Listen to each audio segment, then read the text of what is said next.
Hello, welcome to the Yeti Den.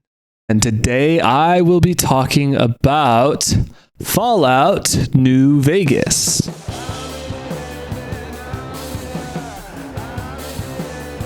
I feel like I'm discovering Fallout for the first time. Growing up, I had an Xbox and I missed the Xbox 360 window. So games like Fallout, Red Dead Redemption, BioShock, Oblivion, and a lot of games like that I missed out on. And so once I got the Xbox Series X, I decided I should check out Fallout and see if it's as good as everyone says it is. So I got an Xbox Series X at GameStop, I want to say last year. And so I took the Xbox Series X home and I knew this is my chance to replay Fallout 3. So this is an Amazon ordered copy of Fallout 3. I bought it digitally and played it there, but I'm going to do all the DLC on the disc. This, I was hoping when I ordered this that it was going to come like these boxes because I think these are so much vibier. Oh yeah, right. Just so much better. Look at that. The Xbox Series S branding, or I guess, sorry, Xbox One branding. Now, if you look, the Xbox One Skyrim, a very special edition. Now, Oblivion is Xbox One, Xbox 360. Fallout New Vegas, Xbox One, Xbox 360. Fallout 4, Xbox One. Okay, so these are all Ultimate Editions.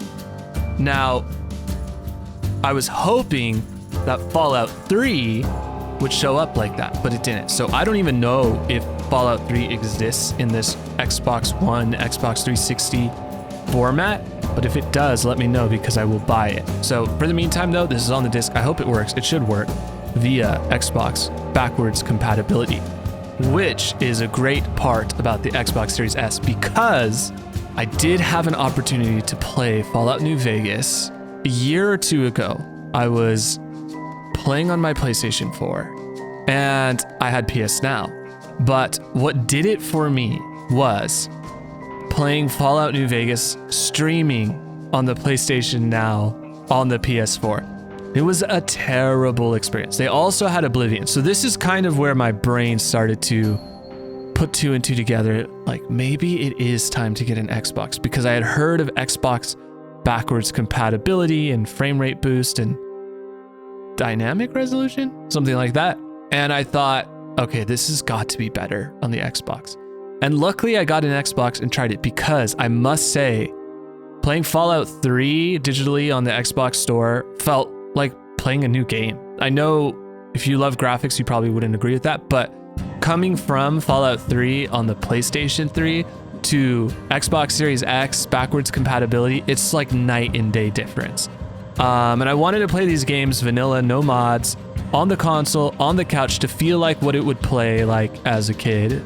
I got through the main story of Fallout 3, which I pretty much knew I was gonna like once I really started digging in, and I did. And on a sidebar, when playing Fallout 3, I highly recommend listening to the band Tool because you can put Spotify onto the Xbox and you can make playlists, which I did, and you can go through the dungeons of Fallout 3 listening to Tool. And I will always have that memory of being in this room playing Xbox Series X with Tool blasting. And another recommendation, if you go to Best Buy, there is something called their speakers, and they're called Bose.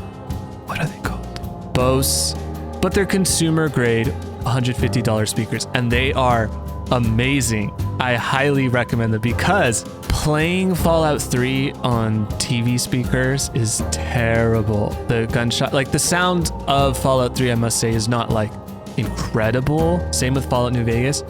So getting the upgraded speakers changed the game because literally when you shoot the guns in Fallout 3 and Fallout New Vegas, you get a crack. It'll literally make your eyes blink when it fires, and I think that's awesome. So combining that with Tool as the soundtrack, it's very epic. Not to say though that the score is not amazing. The music in the Fallout series is just as good, in my opinion, as the music in Elder Scrolls, because it's very thematic while also being very nostalgic, while also having this very grand adventure type feeling.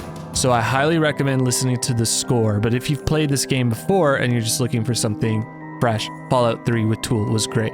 I knew I would love Fallout 3. I love the storyline. I love, what are you called in Fallout 3? Let's read, because I don't remember, because I just finished Fallout 4. In Fallout 3, the synopsis is, with Fallout 3, the Game of the Year edition, experience the most acclaimed game of 2008 like never before. Create a character of your choosing and descend into an awe-inspiring post-apocalyptic world where every minute is a fight for survival.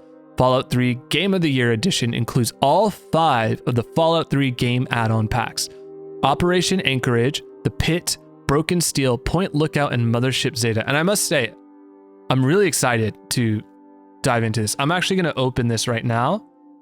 And again, the white text, it's not a vibe. Compared to the logo, much better. And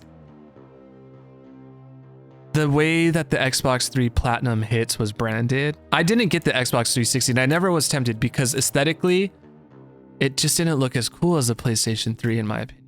But I did miss out on a lot. But I'm glad we're at where we're at, because now we have the Xbox Series X, which I call the monolith, because it's this beautiful rectangular kind of beast. And it performs great. And it goes perfectly with the Fallout series. So we have Game of the Year edition, and I really hope this works because I'm really excited to play the DLC. But I wanted to go, I don't know, I've just felt like I need to get to New Vegas as soon as possible, because that's the one I felt really had to prove to me why it's so great. Fallout 3, I kind of knew that it was great. So we have 2 discs on Fallout 3, which is really cool. DLC. You gotta love having everything on the disc, because you never know when you're not gonna have internet. And I do actually have some thoughts on that. Oh, this is a bummer of a book. It's just so thin. There could have been so much more. But I don't know, are you called Vault Dweller? What are you called? Because you're called the Courier in one. But whatever you were called in this one, it felt cool. I also loved that there was no voice with the character. And growing up, I didn't understand that. I remember listening to an episode of The Nerdist with the guys from South Park, and they were talking about Witcher and how it was difficult for them to get into The Witcher coming from traditionally role-playing games, because they weren't used to the character having a name and a voice and this like machismo. And they're like, what if I don't feel like that? What if I don't see myself as a tough dude like Geralt? And I thought, blasphemy. What? I didn't even think about that. But then I realized, wait, in Morrowind, in Skyrim, you play as mysterious strangers, your own kind of identity. Playing Fallout 3 made me realize, oh, okay, yeah, I get this. Yeah, that makes sense. No voice, let yourself have a blank slate, you create the story, and that comes from Dungeons and Dragons. And I didn't play Dungeons and Dragons growing up, so it wasn't until 2020 that I really started to play and get into it.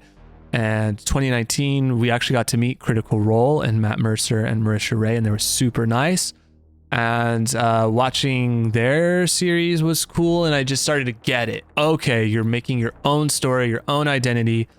That's what a lot of these computer RPGs are based off of. I get it now. And that's the skill system, the character sheet, it was all clicking. So playing Fallout 3 with that context was eye-opening, because I feel like I didn't have this education as a child. When we played Morrowind on Windows XP, we would use all the cheat codes. So I literally had a cheat code that would free someone, like give them, I guess, paralysis, and enshroud them in a poison cloud, and it would make me invisible, and I would fly in the air. So to like a 10 or 11-year-old kid, that was video games. It was, of course I'm going to use the cheat codes, which I never do that nowadays. But yeah, I don't know, like another sidebar, but the way I found Bethesda and ZeniMax and Morrowind was a friend of mine. I was hanging out at his house and his dad was in computer engineering, I think. And one day his dad gave us both these like copies of games, and they were like legit copies. And it was the same. It was, I would love to know, and I need to ask him why he had it, but it was basically a flippable stack of like 5 games, almost like demo discs, except they were full games. And so it was like Duke Nukem, I don't remember what the third game was, and Morrowind. And so I took them home, I put in Duke Nukem, or I think I even just went straight to Morrowind. But there was an entire summer where I just played Morrowind, and I thought it was the coolest game ever. I played it on PC. And then I found out it was on Xbox. So I went to EB Games or GameStop with my mom, asked for Morrowind, and they had the nerve to ask my mom if I had permission to play the game because it was rated M. And I thought, yeah, I'm allowed to play it. I've been playing it. And my mom graciously said, yes, I have permission. I took it home, played it on Xbox, loved it again.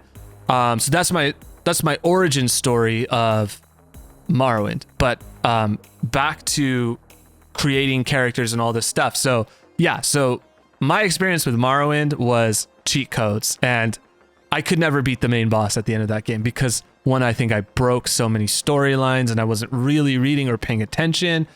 I would make my house wherever I wanted it to be, and going into Fallout 3, I knew, okay, I'm going to actually have to learn how to play video games. And especially a role-playing game like what Fallout 3 was coming from, because they were coming from Fallout 1 and 2, which was really heavy computer role-playing style games. And Fallout 3 had the VAT system, and growing up again, I never really understood, like, why do they have this pause feature? I don't get it. Though I remember shooting rad roaches in 2014, where we would just like select the arm, the whatever. We wouldn't focus fire. We didn't know about that. And so we were always just frustrated. But going back, I was like, okay, I think I get it. I'm going to put my skill points where I think they're going to help me. I'm going to focus fire. I'm going to use the VAT system.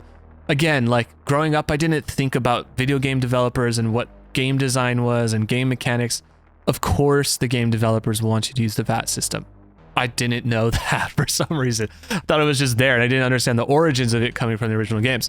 So I played through Fallout 3, used the VAT system, loved it, and then I thought, okay, now it's time to go to Fallout New Vegas. So, welcome back to New Vegas. Whether you're a seasoned explorer of the Mojave or playing the game for the first time, you will find there are more friends and enemies to make, more consequences to be responsible for, and more opportunities to live in glory or infamy throughout the wasteland. The choices you make will be as influential as ever. So with Fallout New Vegas, everyone says that there's a lot of consequence and a lot of choice.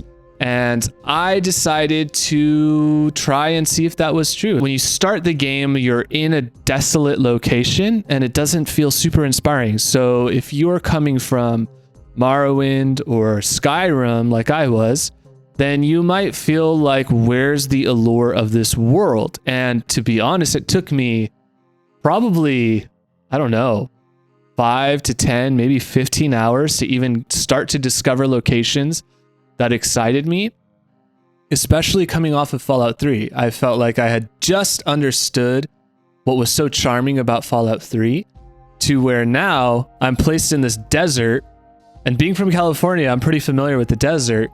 I just thought this is a strange location to try and inspire people, but I stuck with it, and I'm glad I did, because I realized you really have to set up your character pretty well in order to survive in the world. And I don't think I did that. I think my health was really low, and I believe that comes from perhaps strength. And I put a lot of points into, I believe, intelligence and luck. And so what that meant was anytime I would try and do a main story quest, I would die immediately, and that's not really fun. So I began exploring, grinding, and investing points into more skills to make my character stronger. And I saw the charm once I started meeting more factions. I have this line burned into my brain that is,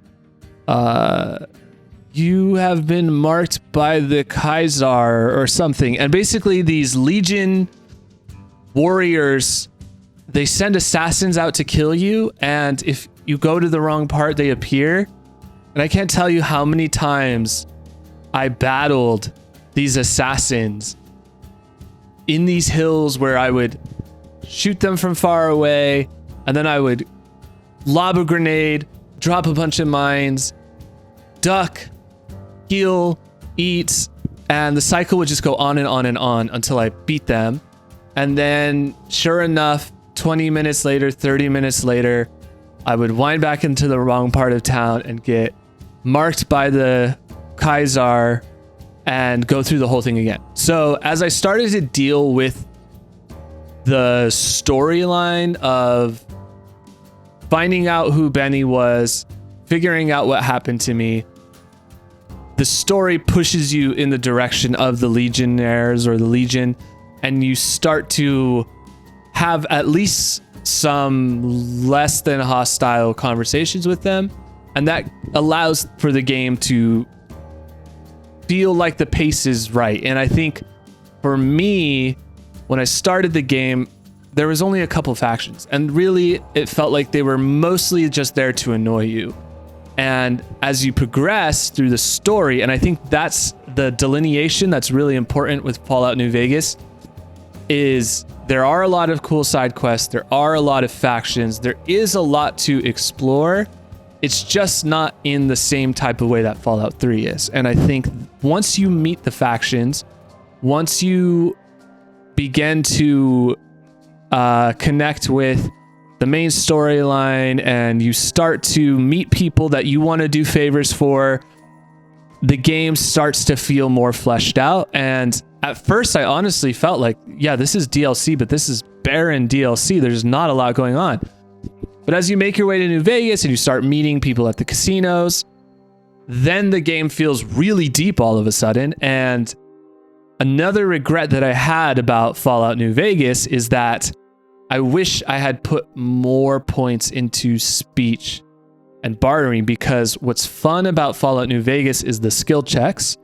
And I don't remember if they were in Fallout 3. If they were, they weren't nearly as prevalent. But as you do the skill checks, you feel super productive, because you might find yourself in a quest that's maybe beyond your skill level, but you'll see those options of speech, 30 out of 30 or 35 out of 40. And anytime you're kind of in range of that 5 to 10, you can say, let's talk about this later, throw on a new hat with persuasion, drink some wine for charisma, and then try it again and get those boosts to your skills to be able to talk your way out of a confrontation. And that's really, really gratifying. And I think that's one element of New Vegas that makes me excited to play it more, especially with the DLC and new playthroughs, is I definitely could see myself building a character where the charisma, the charm matters way more in my build at the beginning. I'd be really curious, because the way I started New Vegas was, I believe you're in Good Springs and someone from the Powder Gang or one of the factions is doing a shakedown of the bar. And coming out of Fallout 3, I just thought, I'm just going to shoot my way out of this. And I just blew him away with the shotgun. And then the town looked at me like I was a psychopath. And I had to deal with the ramifications of that choice right from the get-go.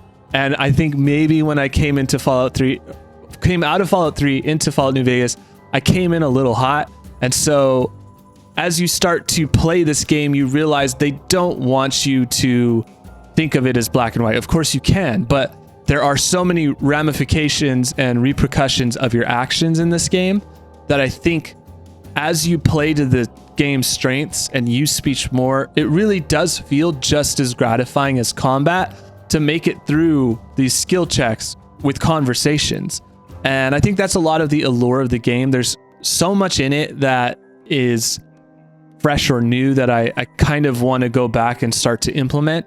But as far as the main story goes, I think it was a great main story. I think it kept me hooked, especially as I was able to survive in the locales that require a higher skill level.